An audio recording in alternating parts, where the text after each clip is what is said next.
কিছু এক ধরনের মন্ত্র হয়, যাতে বিশেষ মন্ত্র, দিনে এতবার করে জপ করতে হবে। কিছু বিশেষ উপকরণ, জল নিয়ে, আগুন নিয়ে, বালি নিয়ে, কাঠি নিয়ে, কিছু বিশেষ উপকরণ, এই সমস্ত মারণ চাটানোর জন্য এগুলো খুব সহজেই করা যায়। একটু কনসেন্ট্রেট করতে পারলে, একটু সেই সময় কিছু খাওয়া দাওয়ার নিয়ম পালন করলে, যেগুলো লেখা থাকে বইয়ের মধ্যে, এই এই এই বিদ্যাগুলো চলে আসতে পারে। প্রণাম মহারাজ, আমার নাম চয়ন চক্রবর্তী। এআই এবং ইনফিনিট ইনফরমেশনের যুগে বিভিন্ন পডকাস্ট ইন্টারভিউয়ে স্থান কাল পাত্র বিচার না করে গভীর গভীর গুহ্য তত্ত্ব ও সাধন প্রণালী যে কেউই মানুষের কাছে উপস্থাপনা করছে ও ভয় দেখাচ্ছে এবং বিভ্রান্তির সৃষ্টি করছে।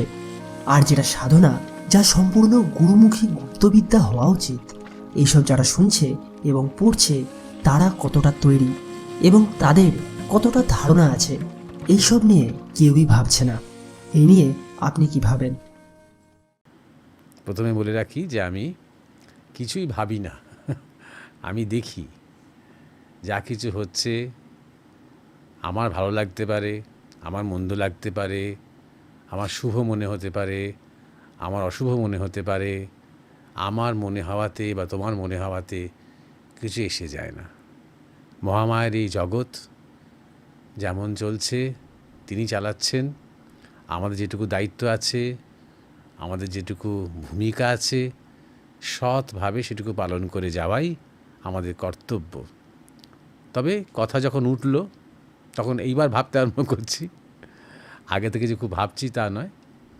প্রথমত আমি অতটা সোশ্যাল মিডিয়াতে অতটা ফলো করি না, যে কোথায় কি পডকাস্ট হচ্ছে, কোথায় কোনো গুহ্যবিদ্যা বা গুপ্তবিদ্যা নিয়ে কে কী বলছে, কারা শুনছে, সে আলোচনার মান কেমন, গুণ কেমন, সেগুলো আমি অতটা ফলো করি না। আমি যেটুকু দেখেছি, আমি নিজে ব্যক্তিগতভাবে কয়েকটা চ্যানেলের সাথে সাক্ষাৎকার ভিত্তিক আলোচনা করেছি। পরে দেখেছি সেই চ্যানেলগুলো নানা রকমেরই প্রোগ্রাম করে, আধ্যাত্মিক সৎসঙ্গের প্রোগ্রাম কমই করে। নানা রকমের তন্ত্র মন্ত্র, ভূত প্রেত, পিশাচ, জ্যোতিষ বা মানসিক অবসাদ, ডিপ্রেশন, নানা বিষয় নিয়ে তারা প্রোগ্রাম করে। তখন আস্তে আস্তে সেই সব চ্যানেল থেকে আমি নিজেও সরে গেছি, আর খুব বেশি সেই সব পডকাস্টের সাথে আর যুক্ত থাকিনি। কারণ আমার মনে হয়েছে যে এই জায়গাটা খুব একটা সৎ জায়গা নয়। সৎ নয় এই কারণেই যে তারা শুধুমাত্র এই পডকাস্টগুলো করেন নিজেদের ভিউয়ারশিপ বাড়ানোর জন্য, এবং যেহেতু ইউটিউব চ্যানেলের মনিটাইজেশন হয়, আয় বাড়ানোর জন্য। যত এরকম চমকপ্রদ চটকদারি বিষয় নিয়ে রোমহর্ষক সব আলোচনা হবে, তত বেশি ভিউয়ার্স বাড়বে, আর তত বেশি রোজগার হবে, এবং তাই জন্যই তারা এটা করেন। এটা স্বাভাবিক। আর তাই জন্য আমি সেখানে খুব একটা বেশি থাকতে চাই না। ওরা আমাকেও যে ডাকেন, সেটাও ওই ভিউয়ারশিপ বাড়ানোর জন্যই ডাকেন। সুতরাং আমি সেখানে আমি খুব বেশি যুক্ত থাকি না। সুতরাং এইসবের বাইরে, এই যা কিছু হয়, এসবের বাইরে অনেকেই কথা বলছেন। সবাই যে খুব গুহ্যতত্ত্ব, গুপ্তবিদ্যা এইসব নিয়ে বলছেন তা নয়। আধ্যাত্মিক বিষয় নিয়ে বা ধর্ম নিয়ে বা দর্শন নিয়ে অনেকেই কথা বলছেন। তার মধ্যে অনেকেই বেশ ভালোও বলেন। আমি আবার বললাম, আমি যে সব শুনি তা নয়, মাঝে মাঝে চোখে পড়ে যায়। কেউ কেউ বেশ ভালোও বলেন। কারুর বলার সাথে হয়তো আমরা একমত হই না। নানা রকম মত আছে, নানা রকম পথ আছে, নানা বিষয়ে আলোচনা আছে। আমাদের ভারতবর্ষের যে ধর্মটা, সেটা একবজ্ঞা নয়, সেটা ওয়ান ডাইমেনশনাল নয়, সেটা হোমোজিনিয়াস নয়। নানা রকমের মত পথ আছে, তাই নিয়ে অনেক রকমের আলোচনা হয়। কেউ শাক্ত, কেউ বৈষ্ণব, বৈষ্ণবের মধ্যে অনেক মত আছে, কেউ যোগ, তন্ত্র। সুতরাং সবাই আলোচনা করতেই পারে। আমি ওইটা নিয়ে খুব একটা চিন্তা করি না। কার কী উদ্দেশ্য এবং কার কিসে ভালো হচ্ছে, সেটা আমি অতটা ভাবি না। আরেকটু এইসব নিয়ে আলোচনা করতে গেলে, যে তুমি যেটা বলছো যে গুহ্য তত্ত্ব যারা সত্যি সত্যি কিছু জানেন, তারা নিশ্চয়ই সেই গুহ্য তত্ত্ব নিয়ে তারা নিশ্চয়ই কোনো একটা চ্যানেলে এসে কথা বলবেন বলে আমার মনে হয় না। যারা গুহ্য তত্ত্ব তাদের গুরুর কাছ থেকে বিশেষভাবে পেয়েছেন, এবং তাদের গুরু যদি মনে করে থাকেন যে তার অধিকার আছে বলেই তিনি দিয়েছেন, যার অধিকার আছে তিনি নিশ্চয়ই এসে ওই রকমভাবে একটা চ্যানেলে ওরকম ধরনের ইন্টারভিউ দেবেন না। সুতরাং বেশিরভাগ ক্ষেত্রে তুমি যেটাকে গুহ্য তত্ত্ব বলছো, গুপ্তবিদ্যা বলছো, এগুলো খুব একটা আধ্যাত্মিক গূঢ় তত্ত্ব নয় বলেই আমার ধারণা। এগুলো কিছু কিছু ওই মারণ, বশীকরণ, উচাটন, এই রকম ধরনের ক্রিয়াকাণ্ড করার জন্য যে বিদ্যাগুলো, সেই বিদ্যাগুলো হয়তো কেউ শেয়ার করে, সেগুলো খুব একটা গুহ্য বা তুমি যেটা লিখেছো গভীর, তা একেবারেই নয়। ইনফ্যাক্ট এগুলো বেশ সহজ। আজ বলে নয়, আজকে সোশ্যাল মিডিয়া এসে গেছে বলে এই ইনফরমেশনগুলো খুব সহজে অ্যাভেলেবল। আগেও এই স্মার্টফোনের যুগ শুরু হওয়ার আগেও কিছু কিছু জায়গাতে কিছু বই পাওয়া যেত, এখনও যায়। সেই বই পড়ে পড়ে অনেকে অভ্যাস করতো, প্র্যাকটিস করতো। আর খুব বেশি দিন অভ্যাস করতে হয় না। আমরা যেরকম ধরনের কথা বলি যে 12 বছর ব্রহ্মচর্য সাধনা, কিংবা 20 বছর বা সারা জীবন আধ্যাত্মিক সাধনা, এই সাধনার কোনো শেষ নেই, এত ভারী ভারী ব্যাপার সেগুলো নয়। কোনোটা 3 মাসের, কোনোটা 6 মাসের, কোনোটা 9 মাসের সাধনা নয়, কিছু রিচুয়ালস, কিছু এক ধরনের মন্ত্র হয়, তার বিশেষ মন্ত্র, দিনে এতবার করে জপ করতে হবে। কিছু বিশেষ উপকরণ, জল নিয়ে, আগুন নিয়ে, বালি নিয়ে, কাঠি নিয়ে, কিছু বিশেষ উপকরণ, এই সমস্ত মারণ উচ্চাটনের জন্য এগুলো খুব সহজেই করা যায়। একটু কনসেন্ট্রেট করতে পারলে, একটু সেই সময় কিছু খাওয়া দাওয়ার নিয়ম পালন করলে, যেগুলো লেখা থাকে বইয়ের মধ্যে, এই এই এই বিদ্যাগুলো চলে আসতে পারে। সেটা এগুলো খুব বিরাট কিছু গুহ্য তত্ত্ব। এগুলো এমন ছোট ছোট কিছু সিদ্ধি তৈরি হয় যার সাথে ঈশ্বরের কোনো সম্পর্কই নেই। এই প্রকৃতির ওপর একটা সামান্য, প্রকৃতির মধ্যে তো অফুরন্ত শক্তি, অসীম শক্তি, সেই শক্তির একটা সামান্য অংশ মাত্র সে হয়তো কিছুদিনের জন্য করায়ত্ত হলো তার। হওয়ার পরে সেটা হয়তো কিছুদিন ব্যবহার করে একটু মজা পেল সে, ব্যাস। তারপরে সেই শক্তিও তার মধ্যে হারিয়ে যাবে। আর যখন ব্যবহার করলো, তার যে প্রারব্ধ হলো, বিশেষ করে সেগুলো যদি ক্ষতিকারকভাবে ব্যবহার করে থাকে, তা সেই প্রারব্ধতেও সে আস্তে আস্তে তার সব কিছু দুর্বল হয়ে যাবে, শারীরিক, মানসিক, অর্থনৈতিক, সব দিক দিয়ে। তো এগুলো দীর্ঘস্থায়ী হয় না। আবার বলছি, এই সমস্ত অভিচার যে ক্রিয়াগুলো তন্ত্রের অনেক ক্ষেত্রে বামাচার যে সাধনা, সেই বামাচার সাধনার মধ্যে দিয়েও শিবতত্ত্বে বা ঈশ্বর তত্ত্বে পৌঁছানো যায়, কিন্তু বেশিরভাগ মানুষই সেই উদ্দেশ্য নিয়ে এই সমস্ত সাধনায় লিপ্ত হন না। নিজের প্রবৃত্তি থেকে হন, বা নিজের লোভ বা লালসা থেকে হন। ঠাকুর শ্রীরামকৃষ্ণ নিজেও এরকম ধরনের অনেক সাধনা করেছিলেন বলেই তিনি বলেছিলেন যে ও রাস্তাগুলো ভালো নয়, ওই পথগুলো ভালো নয়। অনেকভাবেই ছাদে যাওয়া যায়, তা পায়খানার ড্রেন দিয়েও ছাদে যাওয়া যায়, এইভাবে তিনি উদাহরণটা দিয়েছিলেন। কিন্তু ছাদে যাব এই মানসিকতাটা হয় দেখা যাবে হয়তো 99% মানুষের মধ্যে নেই। সুতরাং মাঝখানে কোথাও তারা আটকে যায়, এবং সেই আটকাতেই তারা চায় যখন সিদ্ধি টিদ্ধি আসে। এগুলো বেশ সহজেই করা যায়, এই ধরনের সিদ্ধিগুলো। অতএব যেগুলো তুমি বলছো খুব গুহ্য তত্ত্ব, গুপ্ত তত্ত্ব, তা কিন্তু নয়। 3 নম্বর কথা হচ্ছে যে গুরুমুখী বিদ্যা, এটা খুব ভালো করে মন দিয়ে শোনো। ধরো কোনো গুরুমুখী বিদ্যা, যেটা আমাকে গুরু দিয়েছেন এবং দিয়ে বলেছেন যে এটা কিন্তু গুরুমুখী বিদ্যা, অর্থাৎ এটা সর্বজনে বিতরণ করার জন্য নয়, এখানে অধিকারী ভেদ করতে হয়। আমি যদি তার কথা না মানি, আমি যদি একটু নাম যশের মোহে পড়ে আমি সোশ্যাল মিডিয়াতে এসে সেই গুরুমুখী বিদ্যাটা যদি আমি প্রকাশ করি, বিদ্যার নিজস্ব কোনো শক্তি নেই যতক্ষণ না পর্যন্ত যিনি প্রদান করছেন তার শক্তি থাকে। এইটা খেয়াল রেখো। অর্থাৎ আমি বললেই যে কাজ হবে, আমি সেই গোপন গুরুমুখী বিদ্যা যেটা আমাকে গুরু নিষেধ করেছেন মানুষকে বলতে, সেইটা আমি যখন বলছি তখন উল্টো ফল হবে, কাজ হবে না। গুরু যখন বিদ্যাটা দিয়েছেন তখন তার যে শক্তি, আর আমি একজন অজ্ঞান মানুষ, লোভী মানুষ, স্বার্থপর মানুষ, নামযশের কাঙাল মানুষ, আমি যখন সেই বিদ্যাটা প্রদান করব, এই জন্যে নয় যে মানুষের উপকার করব, এই জন্যে যাতে আমার নামযশ হবে, স্পেশাল গুপ্ত কিছু বিদ্যা শিখিয়ে, তখন তাতে কোনো ফল হবে না। এটা খেয়াল রাখো। ইউটিউব চ্যানেলে বা বিভিন্ন পডকাস্টে যারা আসছে এবং যারা এই কাজগুলো করছে, তারা নিজেরা কতটা আধ্যাত্মিক সেটা তো আমি তুমি বিচার করার কেউ নয়। তবু তারা যদি এরকমভাবে বিদ্যার বা এই গুহ্য তত্ত্বের অপব্যবহার করেন বলে তোমার মনে হয়, তারা নিজেরা কতটা আধ্যাত্মিক, তাদের কতটা শক্তি আছে, অতএব ঠিক গুহ্য তত্ত্ব যদি তারা বলেনও, কোনো কাজ হবে না, উল্টো ফল হবে, বিভ্রান্তি হবে। এইটা খেয়াল রেখো।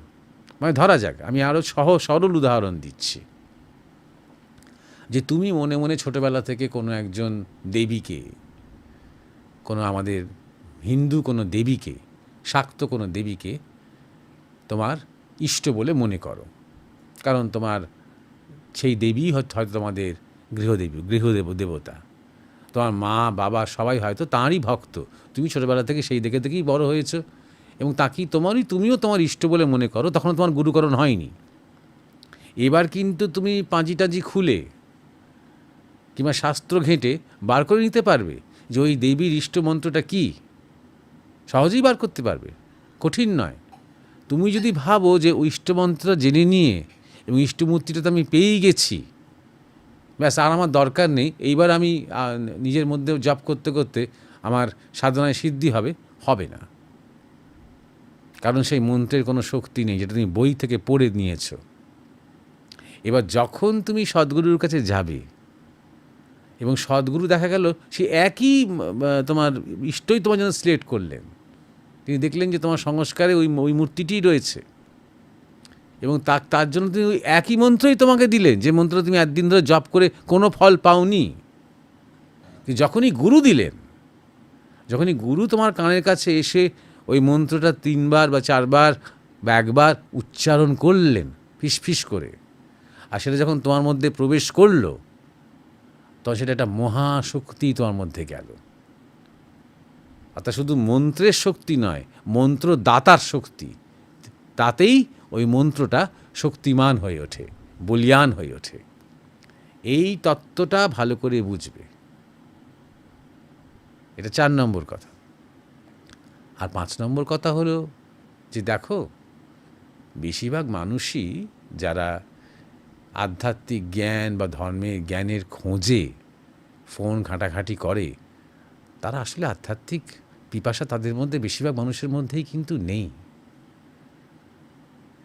তারা একটু মুখরোচক কিছু চায় এবং তারা যে যেমন সে তেমন পায়ও। সোশ্যাল মিডিয়া মানেই তো আর খারাপ নয়।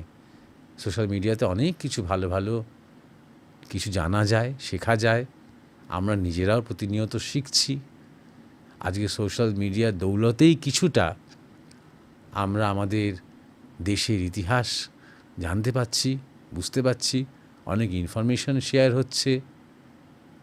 এরকম বিভিন্ন ক্ষেত্রে, একটা ক্ষেত্রে নয়, বিভিন্ন ক্ষেত্রে আমি দেখছি যে আমার পরিচিত বেশ কয়েকজন, কেউ হয়তো দোতারা বাজানো শিখছে, সোশ্যাল মিডিয়াতেই ইউটিউবে একজন নিষ্ঠা ভরে শেখাচ্ছে, লেসেন বাই লেসেন, হয়তো কয়েকটা পয়সা নিচ্ছে, সে নিজে ওইখানেই করতে করতে ভালোই শিখে যাচ্ছে। শুধু অনেক কিছুই সোশ্যাল মিডিয়ার দ্বারা হচ্ছে না তা নয়, তথ্যেরও কিছু শক্তি তো আছে। সেটা সুতরাং সোশ্যাল মিডিয়ার আবার যেমন ভালো দিকও রয়েছে, তেমন এই দিকগুলোও রয়েছে। নির্ভর করছে আমার রুচির ওপরে, সব রকমই থাকবে। এই জগতে এই অবিচার ক্রিয়া করার মতো লোকও থাকবে, জ্যোতিষ নিয়ে ভয় দেখানোর লোকও থাকবে, নানা রকম পাথর টাথর মাদুলি টাদুলি পরানোর জন্য লোকও থাকবে। আবার প্রকৃত একজন ত্যাগী মানুষ, শুধু মানুষের কল্যাণের জন্য তিনি বেঁচে আছেন, শরীর ধারণ করে আছেন, এমন মানুষও থাকবে। এটা জগতেও যেমন থাকবে, সোশ্যাল মিডিয়াতেও থাকতে পারে। সুতরাং বেশি বেশি লোক সেইগুলো শুনছে মানে সমাজের যে 12টা বেজে যাচ্ছে তা নয় কিন্তু। কারণ যারা শুনছে তারা কি খুব শক্তিমান হয়ে উঠছে? তারা বিভ্রান্ত হচ্ছে বলে কষ্ট পাচ্ছ কেন? তারা বিভ্রান্ত হতে তো চায়, তারা তো সত্য চায় না, তারা তো ঈশ্বরকে চায় না, তারা বিভ্রান্ত হতেই চায়। যদি তারা ভ্রান্তি দূর করতে চায় তাহলে ঠিক ঠিক লোকের কাছে পৌঁছবে, তখন নিজে খুঁজতে বেরোবে। যারা সোশ্যাল মিডিয়াতে একটা কিছু দেখে, একটা কিছু বুঝে, একটা কিছু ফলো করে তারপরে বেরোতে যায়, তার খোঁজ করতে যায়, তাকে সামনাসামনি দেখতে যায়, তার সঙ্গ করতে যায়, তাদের মধ্যে কিছুটা সিনসিয়ারিটি আছে। যারা ঘরে বসে বসেই কোনো রকম আয়াস না করে, কোনো রকম প্রচেষ্টা না করে, একটু পরিশ্রম না করে, একটু কষ্ট না করে, যারা ভাবে কয়েকটা ভিডিও দেখতে দেখতে আমি প্রচণ্ড চরম জ্ঞানী হয়ে যাব, তাদের যে কিছুই হবে না সেটা তুমিও জানো, আমিও জানি। শেষ কথা হলো, এই প্রসঙ্গে আরেকটা কথা বলে দেওয়াটা দরকার। ধরা যাক এরকম 10,000 লোক, মানে 10,500 লোকের মধ্যে ধরো 10,000 লোক সোশ্যাল মিডিয়াতে এরকম গুচ্ছতত্ত্ব, গুপ্তবিদ্যা এই নিয়ে পড়ে রয়েছে। মারণ, উচাটন, এইসব বশীকরণ, এইসব নিয়ে পড়ে রয়েছে। ধরা যাক এগুলো কোনোটাই কিন্তু আধ্যাত্মিক নয়, এগুলো সিদ্ধাইয়ের তপস্যা, এগুলো সাধনাও নয়। আর ওই 500টা লোকের মধ্যে কিছু সিনসিয়ারিটি আছে, যারা প্রকৃত জিনিসটা একটু খুঁজছে, তার মধ্যে কম বেশি আছে। কেউ একটু ধারণা পেয়েই ব্যাস খুশি হয়ে যায়। একটু ধারণা হলো, একটু 5 জন ভালো ভালো সাধুদের মুখে কিছু বেদান্তের বাণী শুনলো, কিছু গীতার কথা শুনলো, কিছু ঠাকুর, স্বামীজি, মায়ের কিছু কথা শুনে যথেষ্ট এবার সে ধারণা তৈরি হয়ে গেছে। এইবার সে বন্ধুদের সাথে তার জ্ঞান দেখিয়ে দেবে। এরকমও আছে। আবার কেউ আছে, হাতে গোনা কয়েকজন হয়তো আছে, যারা প্রকৃতই সাধনা করে নিজের জীবনে বোধ করতে চায় জীবনের সত্য, তার জন্য সর্বস্ব পণ করতে তারা রাজি আছে। শুনলো, ধারণা হলো, এবার সে ধ্যানের দিকে যেতে চায়, ধ্যান থেকে সমাধির দিকে যেতে চায়। এরকম ধরো 2-3 জন আছে ওই 10,500-র মধ্যে। সব সময় মনে রাখবে, এই 2-3 জনই, তারা কিছু করুক বা না করুক, অনেক বেশি পাওয়ারফুল এই 10,497টি লোকের থেকে। পৃথিবীতে বারবার এটা প্রমাণ হয়ে গেছে। কেউ কি কোনো ইউটিউব চ্যানেলে এসে, পডকাস্টে এসে কেউ কি কোনো শর্টকাট দেখাতে পারবে যে 6 বছর লেগেছিল ভগবান বুদ্ধের গাছের তলায় বসে নির্বাণ লাভ করতে, আমি 6 দিনের একটা টোটকা বলে দিচ্ছি? করতে পারবে কি? চেষ্টা করলেও, সেরকম ধরনের কিছু সে বলতে পারলেও শ্রোতারা তারা 6 দিনে পারবে? তাই না? আর কেউ কি সত্যি সত্যি বুদ্ধের মতন সেই চরম মীমাংসা চায়, সেই চরম নির্বাণ চায়, সেই চরম স্থিতি চায়? তাই না? যদি কেউ পারে, তাহলে একটা বুদ্ধ, একটা যুগ, একটা বিবেকানন্দ, 200 বছর তার প্রভাব। বুঝতে, এইটা খেয়াল রেখো। সুতরাং এই নিয়ে তুমি নিজেকে বিভ্রান্ত করো না। যে যা করছে করুক, প্যাসিভ থাকো। তুমি তোমার যে সাধনা, তোমার যে জীবন, তোমার যে চলা, সেই ব্যাপারে সচেতন থাকো, সতর্ক থাকো। নিজের লক্ষ্য ভুলো না, অভীষ্ট ভুলো না। সামনে সেই লক্ষ্যকে রেখে এগিয়ে চলো, কোনো কিছুই যেন বাধা না হয়, এইটা খেয়াল রেখো।